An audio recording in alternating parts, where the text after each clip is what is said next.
Hi everyone, welcome to channel. నేను మీ అంకిత సవిత. ఈరోజు మనతో పాటు సీనియర్ జర్నలిస్ట్ దాము బాలాజీ గారు ఉన్నారు. ఆయనతో మాట్లాడతాం. Hello sir. Hi.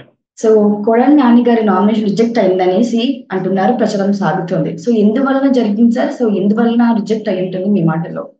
Kodali Nani nomination reject అయిందని వార్త వచ్చింది. దానికి ప్రధాన కారణం ఏంటంటే తెలుగుదేశం వాళ్ళు కొడాలి నాని అఫిడవిట్ లో లోపాలు ఉన్నాయని రిటర్నింగ్ అధికారికి కంప్లైంట్ చేశారు. ఆ లోపాలు ఏంటంటే మామూలుగా ఎవరైనా అభ్యర్థి ప్రభుత్వ గవర్నమెంట్ ప్రాపర్టీ ఏదైనా వాళ్ళు కానీ యూజ్ చేస్తూ ఉంటే మీరు యూజ్ చేస్తున్నారా, దానికి రెంట్ కడుతున్నారా అని చెప్పి ఆ గవర్నమెంట్ దగ్గర నుంచి నోటీసు సర్టిఫికేట్ ప్రొడ్యూస్ చేయాలన్నమాట. సో కొడాలి నాని ఏం చేస్తున్నా అంటే గత కొంతకాలంగా మున్సిపల్ కాంప్లెక్స్ లో ఒక ఆఫీస్ లాగా తను క్యాంప్ ఆఫీస్ లాగా వాడుకుంటున్నాడు. సో దానికి సంబంధించి నోటీసులో ఈయన ఇవ్వలేదు. తర్వాత ఇట్లా ఏమన్నా మీరు వాడుకుంటున్నారా అంటే నో అని పెట్టాడు అక్కడ. సో ఇప్పుడు తెలుగుదేశం వాళ్ళు ఏం చేశారంటే దీని మీద కంప్లైంట్ ఇచ్చారు. ప్లస్ ఆ మున్సిపల్ అధికారి నోటీసులు కూడా ఇచ్చారు, మీరు రెంట్ పే చేయాలి అని నోటీస్ ఇచ్చారు. ఆ నోటీసును కూడా వీరు జతపరిచారు అన్నమాట. సో ఒక అబద్ధం చెప్పారు క్లియర్గా, కాబట్టి ఇది రిజెక్ట్ చేయాలి అని వీళ్ళు కంప్లైంట్ ఇచ్చారు.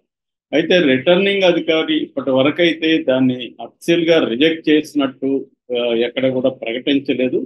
కానీ అది రిజెక్ట్ అయిపోతుందని తెలుగుదేశం మీడియా అయితే మాట్లాడుతుంది. సో మరి ఈ కొడాలి నానికి అసలు ఇంట్రెస్ట్ లేదు ఎన్నికల్లో పార్టిసిపేట్ చేయడం. అందుకనే ముందు జాగ్రత్తగా తన తమ్ముడు కొడాలి చిన్ని దగ్గర కూడా నామినేషన్ వేయించాడు అనేది కూడా చెప్తున్నారు అనమాట. సో అంటే కొడాలి నాని గత ఎన్నికల టైంలో నాది ఇదే చివరి ఎన్నికలు అని కూడా అనౌన్స్ చేశాడు. సో కానీ ఇదే చివరి ఎన్నికలు అంటే ఈ ఎన్నికల్లో 2024లో గెలిచిన తర్వాత 2029లో నేను పోటీ చేయనని కొడాలి నాని అనౌన్స్ చేశారు. కానీ ఇప్పుడు తెలుగుదేశం వాళ్ళు ఆరోపిస్తున్నది ఏంటంటే ఆయనకి 2019 ఎన్నికలే చివరి ఎన్నికలు, అంటే 19 తర్వాత 2024 ఎన్నికల్లో ఆయన ఉండట్లేదు.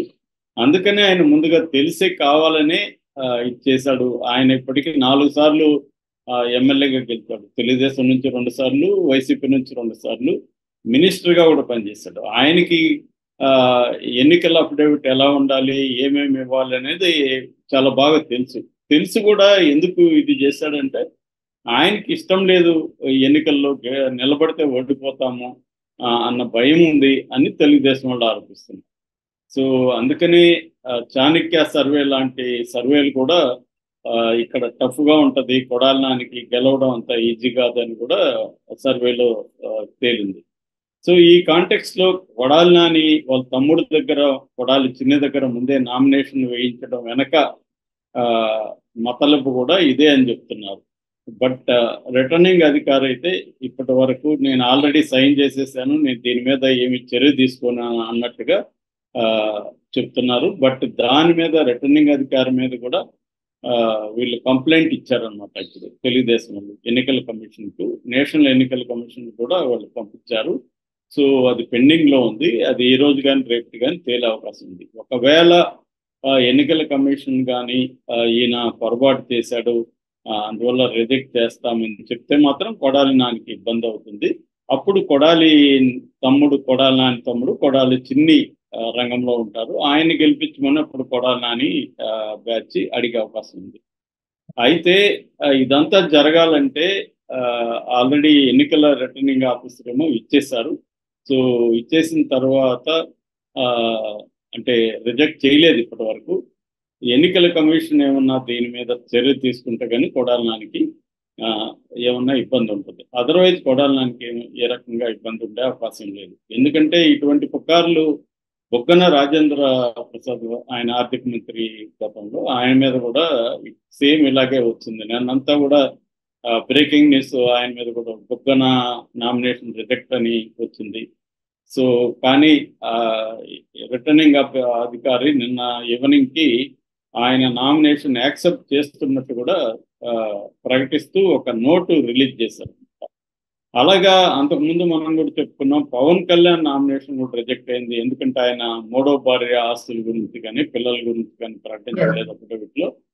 సో అందుకని ఆయనది కూడా రిజెక్ట్ అయిందని వచ్చింది. ఇవన్నీ మామూలే, ఎందుకంటే ఆ, ఇప్పుడు అక్కడ ఆంధ్రప్రదేశ్లో చాలా టఫ్గా నడుస్తుంది కాబట్టి ప్రతి అభ్యర్థి మీద అపోజిషన్ క్యాండిడేట్స్ కంప్లైంట్లు ఇవ్వడం అనేది చాలా సహజమే. దాన్నంతా ఆ, పరిగణలోకి తీసుకుంటే ఆ, చాలా మంది క్యాండిడేట్లు వెళ్ళిపోవాలి. కానీ ఎన్నికల కమిషన్ కావచ్చు, రిటర్నింగ్ అధికారులు ఏం చూస్తున్నారంటే చట్టబద్ధంగా అఫిడవిట్ ఉందా లేదా అనేది మాత్రమే వాళ్ళు చెక్ చేస్తున్నారు తప్ప ఆ, వీళ్ళ కంప్లైంట్ని వాళ్ళు పరిగణలోకి తీసుకోలేదు. ఫర్ ఎగ్జాంపుల్ ఇప్పుడు మనకి పులివెందుల్లో తీసుకుంటే దస్తగిరి నామినేషన్ చెల్లదని చెప్పి 28 కంప్లైంట్లు వచ్చాయి దస్తగిరి మీద. అంటే వైసీపీ వాళ్ళు రకరకాల వాళ్ళ ద్వారా 28 కంప్లైంట్లు చేయించారు. ఎందుకంటే దస్తగిరి తనే స్వయంగా వివేకానంద రెడ్డి చంపానని ఒప్పుకుంటున్నాడు. అట్లాంటి హంతకుడికి ఎన్నికల్లో పోటీ చేసే హక్కు ఉండదని వాదిస్తూ కంప్లైంట్ వచ్చాయి. కానీ చట్టరీత్యా చేసినప్పుడు ఒక ముద్దాయి నేనే హత్య చేశానని ఒప్పుకున్నా కూడా అతనికి శిక్ష పడదు. ఎందుకంటే అది కోర్టులో ప్రూవ్ అవ్వాలి. నేను చేశానని చెప్పేసినంత మాత్రాన అతనే ఒప్పుకున్నాడు కాబట్టి అతనికి మరణశిక్ష వేసేయండి అని వాదించడానికి లేదన్నమాట ఈ దేశంలో. అంటే అది ఒప్పుకున్నా కూడా కోర్టులో ఆయన ప్రూవ్ చేయాల్సిందే, ఇన్వెస్టిగేటివ్ ఏజెన్సీలు ప్రూవ్ చేయాలి. అలాగా దస్తగిరి ఒకవేళ తాను వాంగ్మూలంలో నేనే చేశాను ఈ హత్య అని ఒప్పుకున్నా కూడా అతను నిర్దోషిగానే పరిగణించాల్సి ఉంటుంది లీగల్గా చూసినప్పుడు. ఆ రకంగా చూసినప్పుడు దస్తగిరి పోటీకి అన్ని విధాల అర్హుడు లీగల్గా. పొలిటికల్గా కాకపోతే మనం మాట్లాడచ్చు. ఎందుకంటే నేను వివేకానంద రెడ్డి హత్య చేశాను నాకు ఓట్లు వేయండి అని దస్తగిరి అడుగుతాడా? ఏం చెప్పి ఓట్లు అడుగుతాడు అనుకున్నప్పుడు దస్తగిరి ఏమని చెప్పి అడుగుతున్నాడంటే నేను తప్పు చేశాను, నేను పశ్చాత్తాపంతో ఉన్నాను, నాకు ఇప్పుడు ఒక అవకాశం ఇస్తే నేను వివేకానంద రెడ్డి ఆశయాలని కొనసాగిస్తాను అంటున్నాడు. అది కూడా చాలా విచిత్రంగా ఉంది. అంటే ఎవరైనా ఒకరిని హత్య చేసి నేను ఆయన ఆశయాలను కొనసాగిస్తాననే రకంగా ఉందన్నమాట.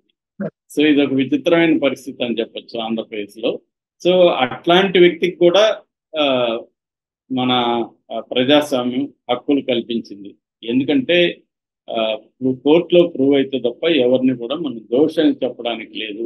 కోర్టే చెప్పాలి దోషని. కన్విక్టెడ్ అయితేనే ఎన్నికల్లో పార్టిసిపేట్ చేయడానికి వీలు ఉండదు, కానీ అదర్వైజ్ ఎవరైనా కూడా ఎన్నికల్లో పార్టిసిపేట్ చేయొచ్చు అనమాట. సో ఆ రకంగా తీసుకున్నప్పుడు చాలా ఇది వచ్చింది. ఇక్కడ ఒక ఆయన తెలంగాణలో కూడా ఒక నాయకుడికి ఎంపీగా రిజెక్ట్ చేశాలని చెప్తున్నారు. మామూలుగా దేశంలో కొన్నిసార్లు ఇలా రిజెక్ట్ అవుతూ ఉంటాయి. అంటే కొన్ని పొరపాట్లు కూడా జరగచ్చు నామినేషన్ వేసేటప్పుడు అఫిడవిట్ లో.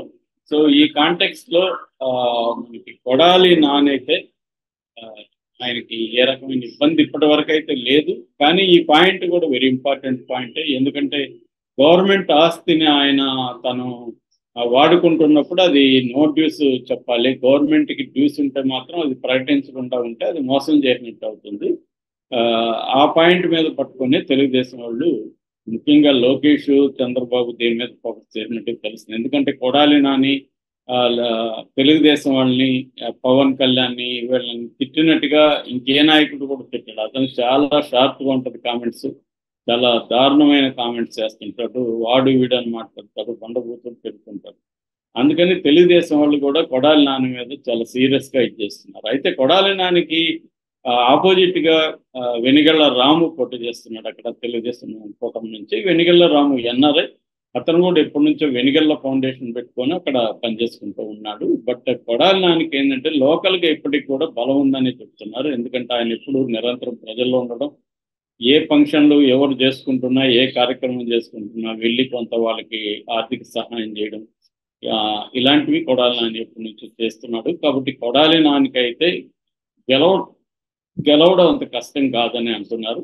అందుకనే తెలుగుదేశం వాళ్ళు ఈ నామినేషన్ని కానీ రిజెక్ట్ చేయిస్తే మనం ఈజీగా గెలుచుకోవచ్చు అన్న ఉద్దేశం కనబడుతుంది. అది మరి ఎన్నికల కమిషన్ ఏ రకమైన చర్య తీసుకుంటుందో అనేది మనం వెయిట్ అండ్ వాచ్.